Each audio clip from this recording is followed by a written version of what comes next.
हालात देख के यहाँ के लोगों की, ये एक सेटल्ड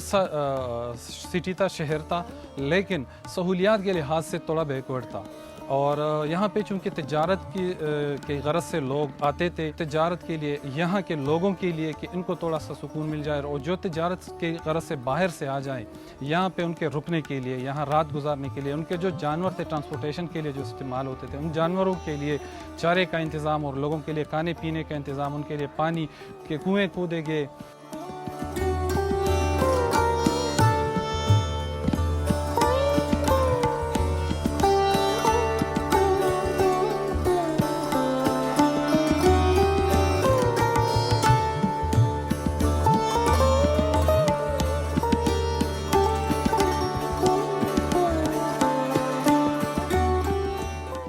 मुख्तलिफ मज़ाहिब के लिए, मतलब मुसलमानों के लिए मस्जिद बनवाया गया, तो साथ में अगर आप देख सकें एक शॉट लेंगे,